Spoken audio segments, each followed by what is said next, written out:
नमस्कार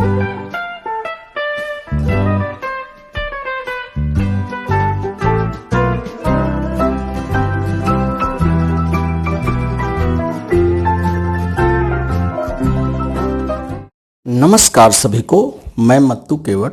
मैं आज आपको इस वीडियो के माध्यम से कक्षा 5वीं विषय परिसर अध्ययन भाग 2 के अंतर्गत पाठ क्रमांक 10 ऐतिहासिक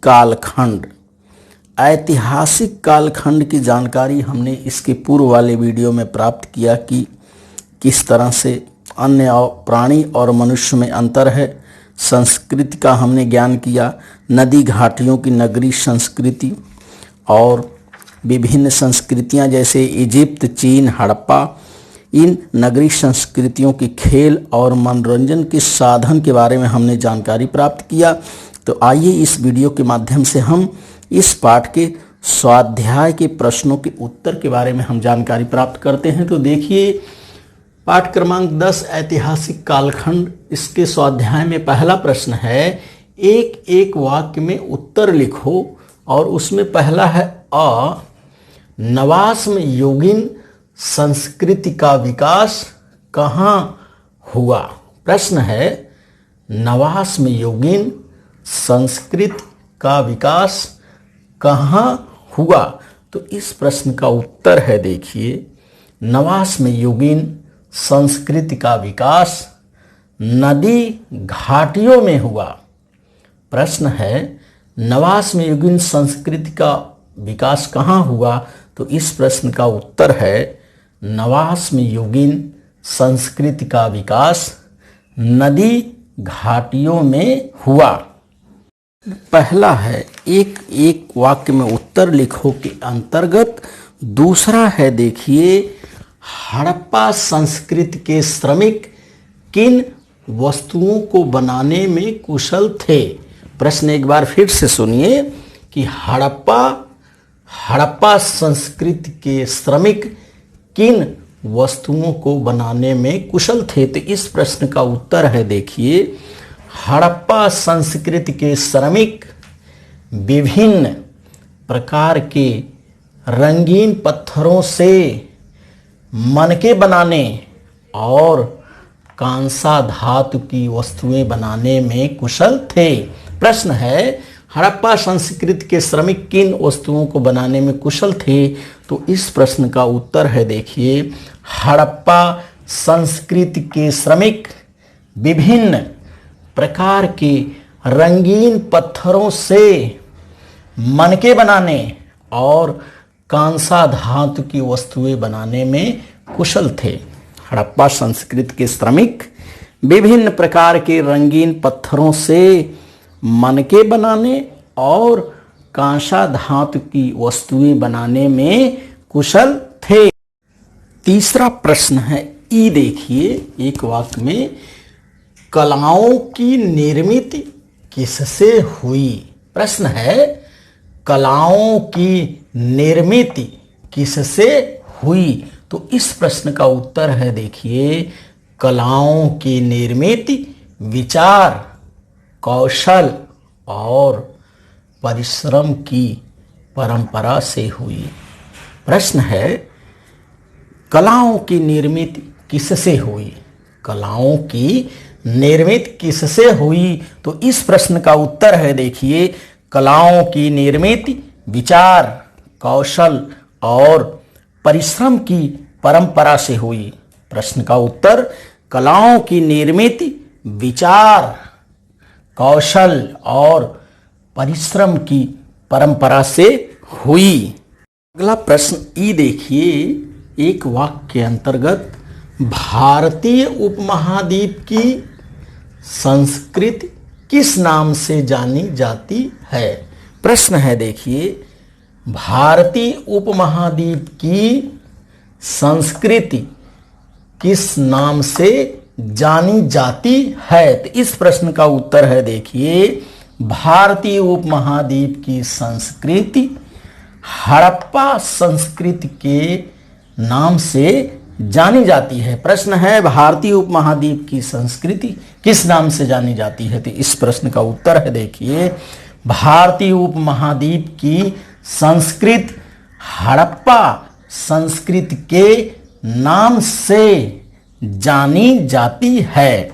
भारतीय उपमहाद्वीप की संस्कृति हड़प्पा संस्कृति के नाम से जानी जाती है। तो इस तरह से एक वाक्य के अंतर्गत 4 प्रश्न हैं और 4 प्रश्नों का उत्तर मैंने इस वीडियो के माध्यम से बताया कि पहला प्रश्न है नवाश्मयुगीन संस्कृति का विकास कहाँ हुआ, और दूसरा है हड़प्पा संस्कृति के श्रमिक किन वस्तुओं को बनाने में कुशल थे, और अगला प्रश्न हमने देखा कि कलाओं की निर्मित किससे हुई, और यह प्रश्न है कि भारतीय उपमहाद्वीप की संस्कृति किस नाम से जानी जाती है।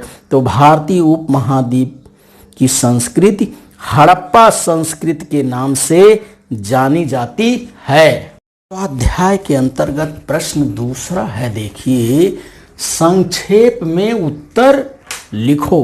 प्रश्न दूसरा है संक्षेप में उत्तर लिखो। इसमें पहला प्रश्न अ है हड़प्पा संस्कृति के नगरों की संरचना किस प्रकार की थी।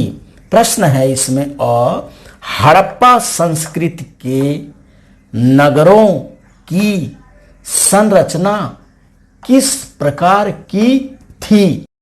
पाठ क्रमांक 10 ऐतिहासिक कालखंड के अंतर्गत देखिए प्रश्न दूसरा है संक्षेप में उत्तर लिखिए, और प्रश्न है हड़प्पा संस्कृति के नगरों की संरचना किस प्रकार थी। प्रश्न है हड़प्पा संस्कृति के नगरों की संरचना किस प्रकार की थी। तो इस प्रश्न का उत्तर है, देखिए हड़प्पा संस्कृति के नगरों की संरचना अनुपातबद्ध थी, एक दूसरे के समांतर और समकोण में काटने वाली सड़कों के चौकोन स्थान में मकान बनाते थे।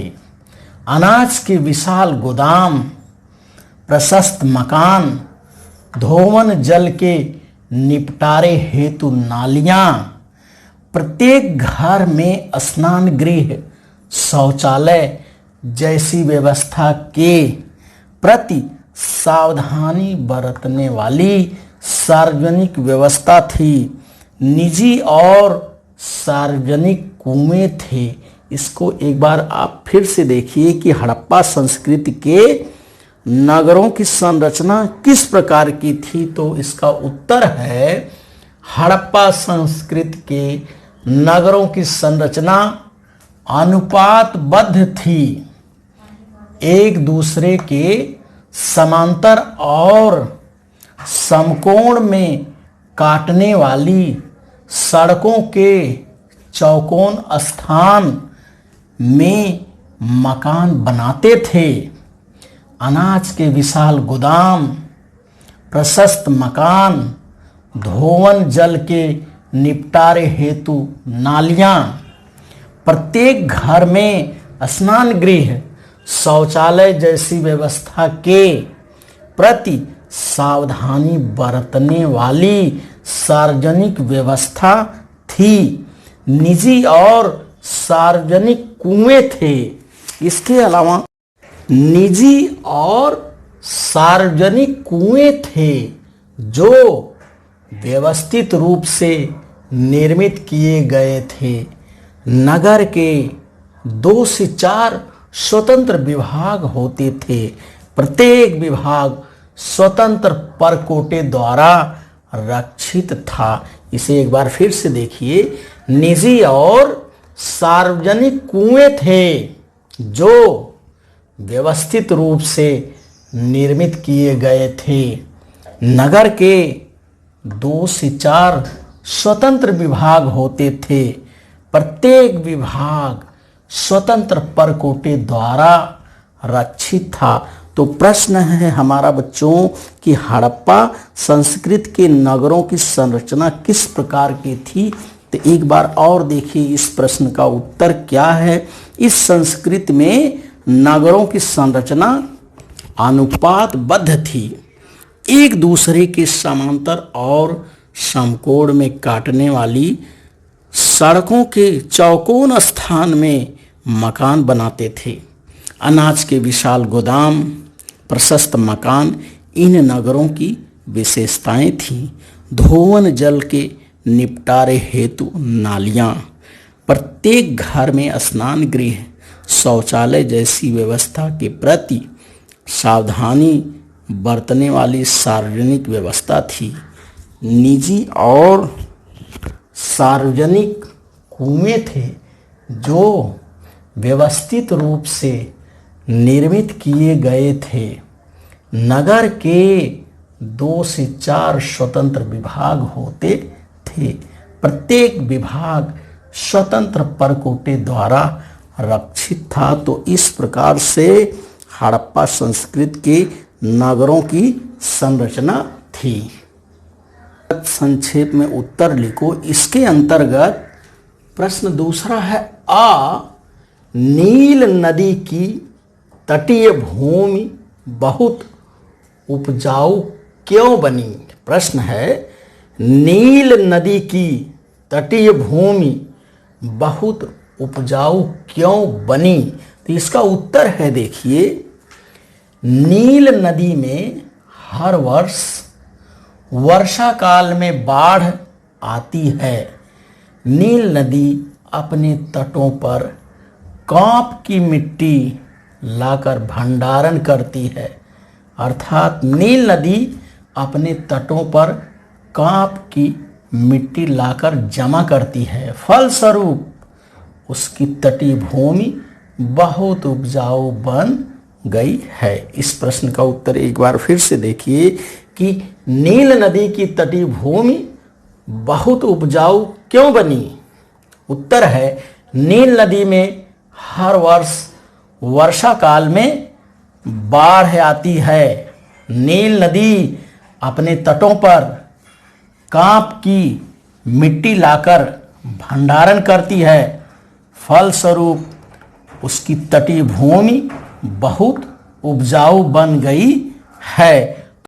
तो इस तरह से पाठ क्रमांक 10 ऐतिहासिक कालखंड, इस पाठ के स्वाध्याय के प्रश्नों के उत्तरों का आपने वाचन और लेखन इस वीडियो के माध्यम से देखा।